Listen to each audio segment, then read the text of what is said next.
लोककल्याणकृद्धर्म धारणा संप्रसारकः व्रतीयायावरो मान्यो देवर्षिऋषिसत्तमः अव्याहत गतिं प्राप गन्तुं विष्णुपदं सदा नारदो ज्ञानचर्चार्थं स्थित्वा वैकुण्ठसन्निधौ लोककल्याणमेवायमात्मकल्याणवद्यतः मेने परार्थपारिणः सुविधामन्यदुर्लभां काले काले गतस्तत्र समस्याः कालिकीमृशन् मतं निश्चित्य स्वीचक्रे भाविनीं कार्यपद्धतिम्। अर्थात लोक कल्याण के लिए जन जन तक धर्म धारणा का प्रसार विस्तार करने का व्रत लेकर निरंतर विचरण करने वाले नारद ऋषियों में सर्वश्रेष्ठ गिने गए और देवर्षि के मूर्धन्य सम्मान से विभूषित हुए। एकमात्र उन्हीं को यह सुविधा प्राप्त थी कि कभी भी बिना किसी रोक टोक विष्णुलोक पहुंचे और भगवान के निकट बैठकर अभीष्ट समय तक प्रत्यक्ष ज्ञान चर्चा करें। यह विशेष सुविधा उन्हें लोक कल्याण को ही आत्मकल्याण मानने की परमार्थ परायणता के कारण मिली। वे समय समय पर भगवान के समीप पहुंचते और सामयिक समस्याओं पर विचार करके तदनुरूप अपना मत बनाते और भावी कार्यक्रम निर्धारित करते। व्याख्या: परमार्थ में सच्ची लगन यदि किसी में हो तो उसे पुण्य अर्जन के अतिरिक्त आत्म कल्याण का लाभ मिलता है। ऐसे व्यक्ति दूसरों को तारते हैं, स्वयं अपनी नैया भी जीवन सागर में खेल लेते हैं। नारद ऋषि को भगवान की विशेष अनुकंपा इसी कारण मिली कि उन्होंने परहित को अपना जीवनोद्देश्य माना। इसके लिए वे निरंतर भ्रमण करते, जन चेतना जगाते व सत परामर्श देकर लोगों को सन्मार्ग की राह दिखाते थे। ध्रुव, प्रहलाद तथा पार्वती को अपने सामयिक मार्गदर्शन द्वारा उन्होंने लक्ष्य प्राप्ति की ओर अग्रसर भी किया। इसी लोक परायणता ने उन्हें देवर्षि पद से सम्मानित करवाया तथा भगवान के सामीप्य का लाभ भी उन्हें मिला। चूंकि वे सतत जन संपर्क में रहते थे व लोक कल्याण में रत रहते थे, इसी कारण सामयिक जन समस्याओं के समाधान हेतु वे परामर्श मार्गदर्शन हेतु प्रभु के पास पहुंचते थे व मार्गदर्शन प्राप्त कर अपनी भावी नीति का क्रियान्वयन करते थे। ऐसे परमार्थ परायण व्यक्ति जहां भी होते हैं सदैव श्रद्धा सम्मान पाते हैं। एकदा हृदये तस्य जिज्ञासा समुपस्थिता ब्रह्म विद्यावगाहाय काल उच्चैस्तु प्राप्यते संचितैश्च सुसंस्कारैः कठोरं व्रतसाधनं योगाभ्यासं तपश्चापि कुर्वन्त्येते यथा सुखं सामान्यानां जनानां तु मनसः सा स्थितिः सदा चञ्चलास्ते न ते कर्तुं समर्था अधिकं क्वचित् अल्पेऽपि चात्मकल्याण साधनं सरलं न ते वर्त्म पश्यन्ति पृच्छामि भगवन्तमस्तु तत्स्वयं सुलभं सर्वमर्त्यानां ब्रह्मज्ञानं भवेद्यथा आत्मविज्ञानमेवापि योगसाधनमप्युत नातिरिक्तं जीवचर्यां दृष्टिकोणं नियम्य वा सिद्धयेत् प्रयोजनं लक्ष्यपूरकं जीवनस्य यत्। अर्थात एक बार उनके मन में जिज्ञासा उठी, उच्च स्तर के लोग तो ब्रह्म विद्या के गहन अवगाहन के लिए समय निकाल लेते हैं, संचित सुसंस्कारिता के कारण कठोर व्रत धारण, योगाभ्यास एवं तप साधन भी कर लेते हैं, किंतु सामान्य जनों की मनः स्थिति परिस्थिति उथली होती है। ऐसी दशा में वे अधिक कर नहीं पाते। थोड़े में सरलता पूर्वक आत्मकल्याण का साधन बन सके ऐसा मार्गदर्शन उन्हें प्राप्त नहीं होता। अस्तु भगवान से पूछना चाहिए कि सर्वसाधारण की सुविधा का ऐसा ब्रह्म ज्ञान, आत्मविज्ञान एवं योग साधन क्या हो सकता है जिसके लिए कुछ अतिरिक्त न करना पड़े। मात्र दृष्टिकोण एवं जीवनचर्या में थोड़ा परिवर्तन करके ही जीवन लक्ष्य को पूरा करने का प्रयोजन सध जाए। व्याख्या। जनमानस को स्तर की दृष्टि से दो भागों में विभाजित किया जा सकता है। एक वे जो तत्व दर्शन, साधन, तपश्चर्या के मर्म को समझते हैं, कठोर पुरुषार्थ करने योग्य पात्रता भी उन्हें पूर्व जन्म के अर्जित संस्कारों व स्वाध्याय परायणता के कारण मिल जाती है, परंतु देवर्षि नारद ने जन जन में प्रवेश करके पाया कि दूसरे स्तर के लोगों की संख्या अधिक है जो जीवन व्यापार में उलझे रहने के कारण अथवा साधना विज्ञान के विस्तृत उपक्रमों से परिचित होने का सौभाग्य न मिल पाने के कारण अध्यात्म विद्या के सूत्रों को समझ नहीं पाते, व्यवहार में उतार नहीं पाते तथा ऐसी ही उथली स्थिति में जीते हुए किसी तरह अपना जीवन शकट खींचते हैं। विशेष लोगों के लिए तो विशेष उपलब्धियां हैं। ऐसे असाधारण व्यक्तियों की तो बात ही अलग है। उनके जीवन उपाख्यान यही बताते हैं कि वे विशिष्ट विभूति संपन्न होते हैं। पिपृच्छां च समाधातुं वैकुंठं नारदो गतः नत्वाभ्यर्च्य च देवेशं देवेनापि तु पूजितः कुशलक्षेम चर्चान्ते भीष्टे चर्चा भवद्वयोः संसारस्य च कल्याण कामना संयुता च या देवर्षिः परम प्रीतः पप्रच्छ विनयान्वितः नेतुं जीवनचर्यां वै साधनामयतां प्रभो प्राप्तुं च परमं लक्ष्यमुपायं सरलं वद समाविष्टो भवेद्यस्तु सामान्ये जनजीवने विहाय स्वगृहं नैव गन्तुं विवशता भवेत् असामान्या जनार्हा च तितीक्षा यत्र नो तपः। अर्थात इस पूछताछ के लिए देवर्षि नारद वैकुंठ लोक पहुंचे। नारद ने नमन वंदन किया, भगवान ने भी उन्हें सम्मानित किया। परस्पर कुशल क्षेम के उपरांत अभीष्ट प्रयोजनों पर चर्चा प्रारंभ हुई जो संसार की कल्याण कामना से युक्त थी। प्रसन्नचित्त देवर्षि ने विनय पूर्वक पूछा, देव, संसार में जीवनचर्या को ही साधनामय बना लेने और परम लक्ष्य प्राप्त कर सकने का सरल उपाय बताएं।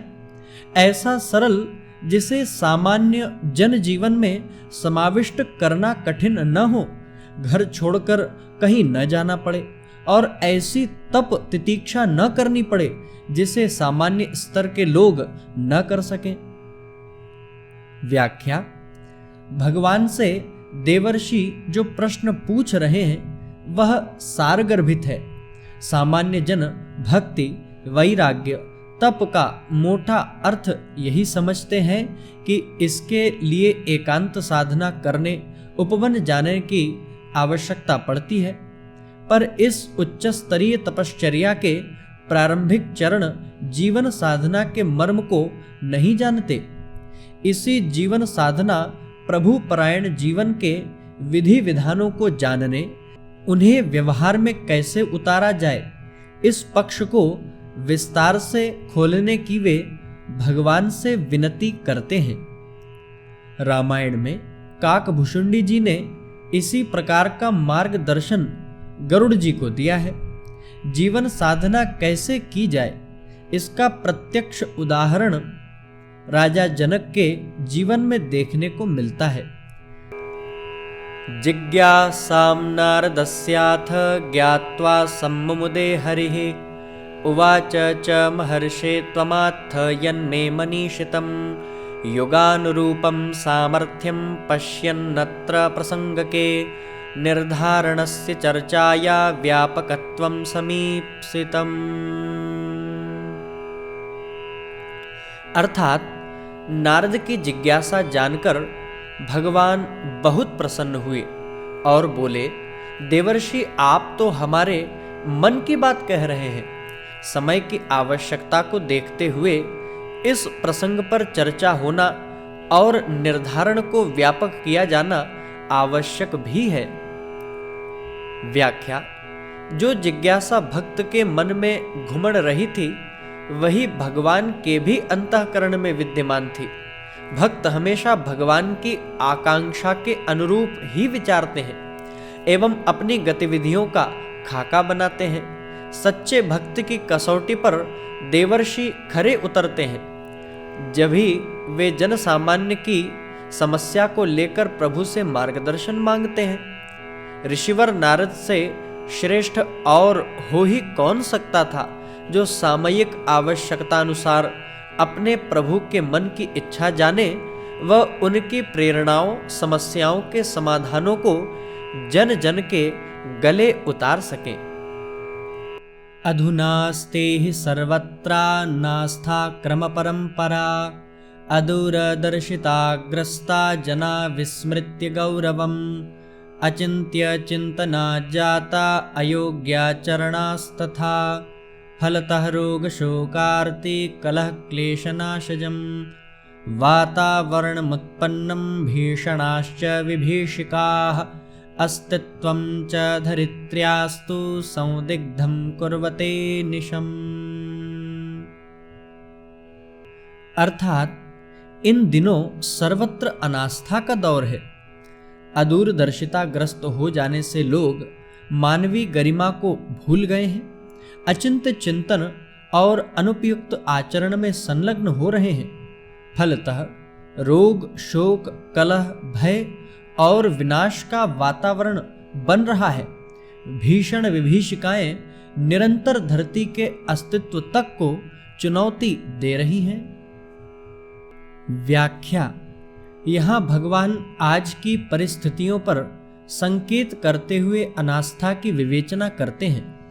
वह वातावरण में संव्याप्त कलुष तथा भयावह परिस्थितियों का कारण भी श्रद्धा तत्व की अवमानना को ही बताते हैं।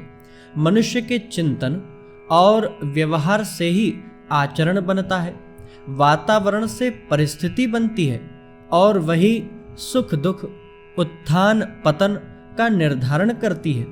जमाना बुरा है, कलयुग का दौर है, परिस्थितियां कुछ प्रतिकूल बन गई हैं, भाग्य चक्र कुछ उल्टा चल रहा है। ऐसा कहकर लोग मन को हल्का करते हैं, पर इससे समाधान कुछ नहीं निकलता। जन समाज में से ही तो अग्रदूत निकलते हैं। प्रतिकूलता का दोषी मूर्धन्य राजनेताओं को भी ठहराया जा सकता है, पर भूलना नहीं चाहिए कि इन सब का उद्गम केंद्र मानवीय अंतराल ही है। आज की विषम परिस्थितियों को बदलने की जो आवश्यकता समझते हैं, उन्हें कारण की तह तक जाना ही होगा, अन्यथा सूखे पेड़ मुरझाते वृक्ष को हरा बनाने के लिए जड़ की उपेक्षा करके पत्ते सींचने जैसी विडंबना ही चलती रहेगी।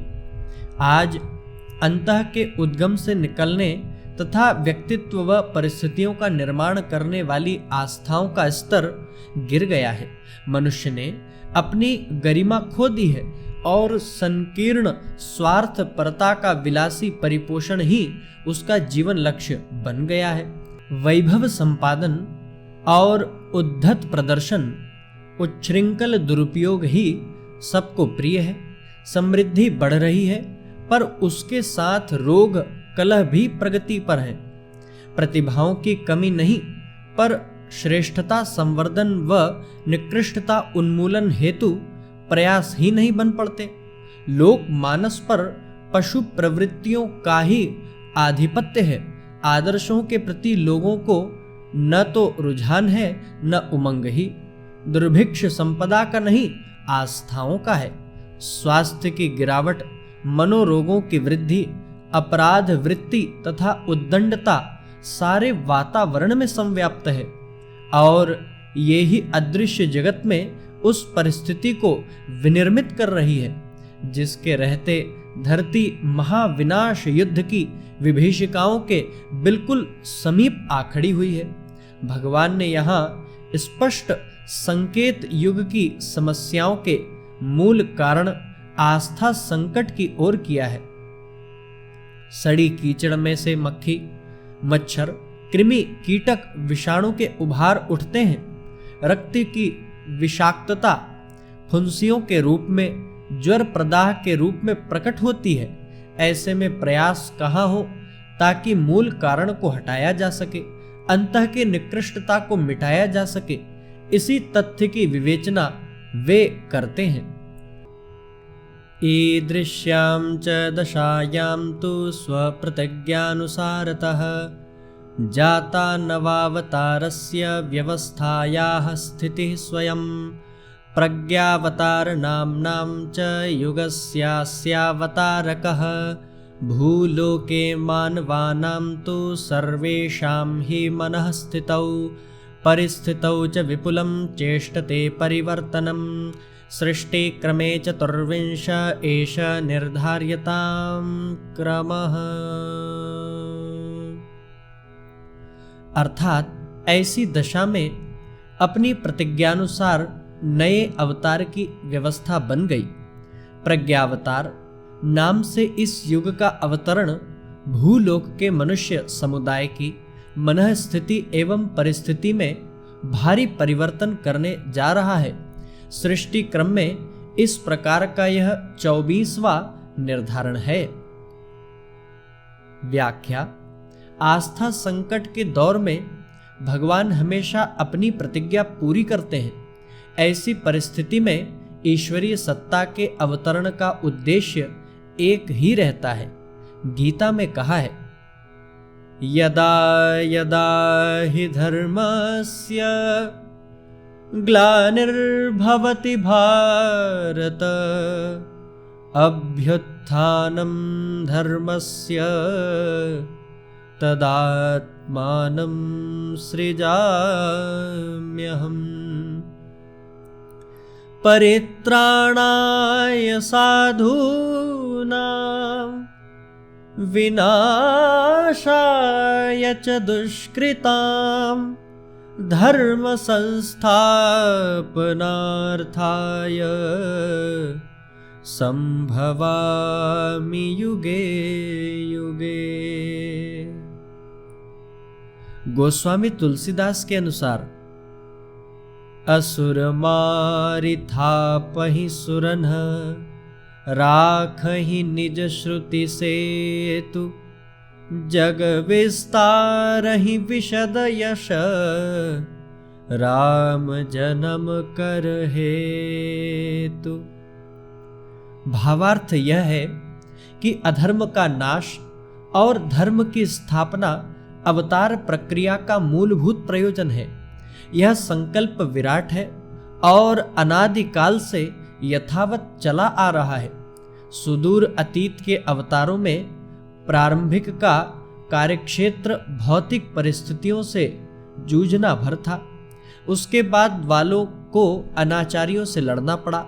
राम को मर्यादा पुरुषोत्तम, कृष्ण को पूर्ण पुरुष और बुद्ध को विवेक का देवता कहा जाता है। प्रज्ञावतार इन सब का उत्तरार्ध माना जा सकता है। उसका कार्य अपेक्षाकृत अधिक कठिन और व्यापक है। उसे मात्र सामयिक समस्याओं एवं व्यक्तिगत उद्दंडताओं से ही नहीं जूझना है, वरन लोकमानस में ऐसे आदर्शों का बीजारोपण, अभिवर्धन तथा परिपोषण क्रियान्वयन करना है जो सतयुग जैसी भावना और राम राज्य जैसी व्यवस्था के लिए आवश्यक अंतः प्रेरणा व्यापक क्षेत्र में उत्पन्न कर सके। लक्ष्य और कार्य की गरिमा एवं व्यापकता को देखते हुए प्रज्ञावतार की कलाएं 24 होना स्वाभाविक ही है। बदलती परिस्थितियों में बदलते आधार भगवान को भी अपनाने पड़े हैं। विश्व विकास की क्रम व्यवस्था के अनुरूप अवतार का स्तर एवं कार्यक्षेत्र भी विस्तृत होता चला गया है। मनुष्य जब तक साधन प्रधान और कार्य प्रधान था, तब तक शास्त्र और साधनों के सहारे काम चल गया। आज की परिस्थितियों में बुद्धि तत्व की प्रधानता है, मन ही सर्वत्र छाया हुआ है। महत्वाकांक्षाओं के क्षेत्र में अनात्म तत्व की भरमार होने से संपन्नता और समर्थता का दुरुपयोग ही बन पड़ रहा है। महामारी सीमित क्षेत्र तक नहीं रही, उसने अपने प्रभाव क्षेत्र में समूची मानव जाति को जकड़ लिया है। विज्ञान ने दुनिया को बहुत छोटी कर दिया है और गतिशीलता को अत्यधिक द्रुतगामी। ऐसी दशा में भगवान का अवतार युगांतरीय चेतना के रूप में ही हो सकता है। जनमानस के सुविस्तृत क्षेत्र में अपने पुण्य प्रवाह का परिचय देना इसी रूप में संभव हो सकता है, जिसमें कि प्रज्ञावतार के प्रादुर्भाव की सूचना संभावना सामने है। वरिष्ठता नराणां तु श्रद्धा प्रज्ञावलंबिता, निष्ठाश्रिता च व्यक्तित्वं सर्वेषामत्र संस्थितं। न्यूनाधिकता हेतोः क्षीयते वर्धते च तत्, उत्थान सुखजं पात दुःखजं जायते वृत्तिः। अधुना मानवैस्त्यक्ता श्रेष्ठताभ्यन्तरस्थिता, फलत आत्मनेन्येभ्यः संकटान् भावयन्ति ते। अर्थात मनुष्य की वरिष्ठता श्रद्धा, प्रज्ञा और निष्ठा पर अवलंबित है। इन्हीं की न्यूनाधिकता से उसका व्यक्तित्व उठता गिरता है। इसी व्यक्तित्व के उठने गिरने के कारण उत्थान जन्य सुखों और पतन जन्य दुखों का वातावरण बनता है। इन दिनों मनुष्यों ने आंतरिक वरिष्ठता गंवा दी है, फलतः अपने तथा सबके लिए संकट उत्पन्न कर रहे हैं। व्याख्या। श्रद्धा अर्थात सद्भाव, प्रज्ञा अर्थात सद्ज्ञान एवं निष्ठा अर्थात सत्कर्म, तीनों का समन्वित स्वरूप ही व्यक्तित्व का निर्माण करता है। श्रद्धा अंतःकरण से प्रस्फुटित होने वाले आदर्शों के प्रति प्रेम है। इस गंगोत्री से निःसृत होने वाली पवित्र धारा ही सद्ज्ञान और सत्कर्म से मिलकर पतित पावनी गंगा का स्वरूप ले लेती है। इन तीनों का विकास उत्थान ही मानव को महामानव बनाता है तथा इस क्षेत्र का पतन ही उसे निकृष्ट स्तर का जीवन यापन करने को विवश करता है। मनुष्य अपनी वरिष्ठता का कारण अपने वैभव, पुरुषार्थ, बुद्धि बल, धन बल को मानता है, जबकि यह मान्यता नितांत मिथ्या है। व्यक्तित्व का निर्धारण तो अपना ही स्व अंतःकरण करता है। निर्णय निर्धारण यहां से होते हैं। मन और शरीर स्वामी भक्त सेवक की तरह अंतःकरण की आकांक्षा पूरी करने के लिए तत्परता और स्फूर्ति से लगे रहते हैं। उन्नति अवनति का भाग्य विधान यही लिखा जाता है। अंतःकरण से सद्भाव न उपजेगा तो सद्ज्ञान व सदाचरण किस प्रकार फलीभूत होगा। वस्तुतः तीनों ही परस्पर पूरक हैं। अगर आपको हमारी यह वीडियो पसंद आई हो तो कृपया इसे लाइक, शेयर व कमेंट अवश्य करें। साथ ही हमारे YouTube चैनल ऋषि चिंतन को सब्सक्राइब भी करें। साथ ही बेल आइकन को भी प्रेस कर दें ताकि आने वाली सभी वीडियोस की नोटिफिकेशंस आपको मिलती रहें। धन्यवाद।